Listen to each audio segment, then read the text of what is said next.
When BMW came out with the R1200C 5 years ago, a lot of people raised eyebrows.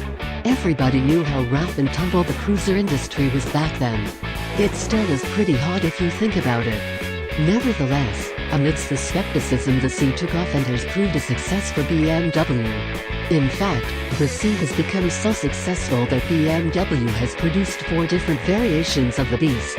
Now, at the new model intro at the Biltmore Inn in North Carolina, the CL makes 5. Trying to capture another segment of the burgeoning cruiser market, BMW has decided to enter into the decidedly slower pace of the cruising tourer, or is that term cruiser? Regardless, what we have here is essentially a heavily modified C cruiser outfitted with BMW's best turn goodies. Integral ABS, lockable saddlebags, and removable top case, cruise control and, of course, those famous heated grips all come standard on the CL model. Upgrade to the CLC Custom model, and you get heated seats for 2, and the radio replete with a CD player. Unfortunately, the only thing that's not included is a more powerful engine. Now, don't get us wrong. For 99% of the targeted riders out there, this thing will be great. To be honest, there is enough torque and power to get things moving along at a proper clip. It's just that you have to find it.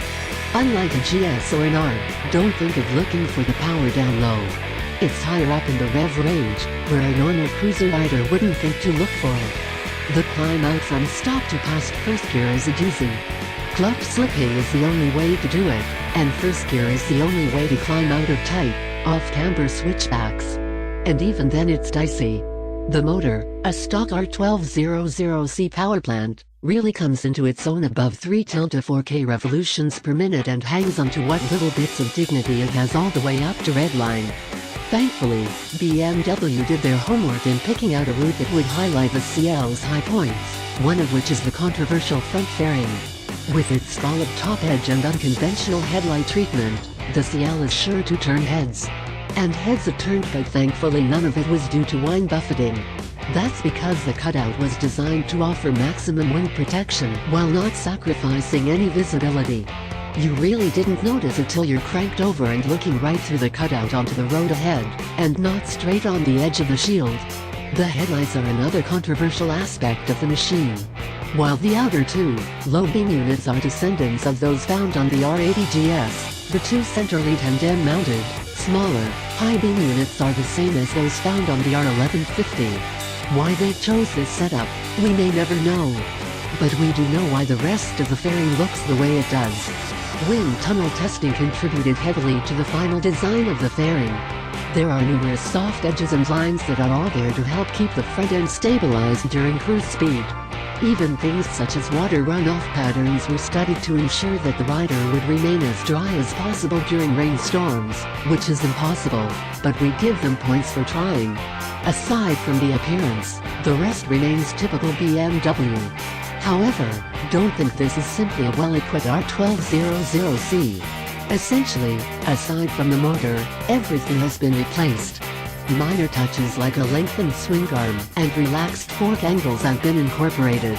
More blatant updates include the addition of a 6-speed, overdrive transmission as well as a wider front tire. Interestingly enough, the wheelbase is actually 8 mm shorter than on a C. So what's it like to ride? In a word, different. If you've ever ridden a large bike with off-fork mounted fairing, you'll know what I mean. Slow speeds are a bit hard to negotiate, but still doable. My only real complaint with the handling is in the front end feel during medium and slow speed riding. There was no front end feel to speak of, and for me, that was a bit disconcerting. Going into tight switchbacks felt like riding on ice. It didn't help that the road surface was wet and gravel strewn from a previous night's storm. Regardless, as the day wore on, the senses got used to the feeling and the muscles started to adapt. In fact, it was downright pleasurable to operate at slightly higher speeds. It seems as if more loading on the front end helps bring back the feeling. Amongst all the glitz and glamour of a press intro and the flitter of journo speak, it gets difficult to remember who this bike was marketed for. You know who you are, Mr. 46-year-old with $100,600 average income, and why it was even brought to fruition. fact of the matter is that everything worked the way it was supposed to, including the revised power assist brake system. It seems as if people were complaining about the abruptness of the first generation system, particularly when the foot pedal was applied. So, BMW fixed it, and now we're left with a much more gradual power brake feel. In fact, brakes were fantastic overall. Quick stops using either lever or pedal can be achieved, and makes a maximum braking procedure, a procedure that was once shuddered to think about, a truly user-friendly affair. Touches, like floorboard and control mounting positions, were all well thought out. The brake pedal is located just in front of the right floorboard. Although it looks awkward at first, the pedal is in the perfect location. From the floorboard, simply slide your foot forward and press. It's a similar process for the heel-toe shifter. While the controls functioned as designed, ergonomics proved to be a mixed bag. The seat-to-floorboard relationship was great. However, the handlebar reach seemed a bit excessive, putting the rider's arms wide. In fact, the seat is actually 0.2 inches taller than a stock R1200C, but maintains its flat foot factor by creative use of seat design.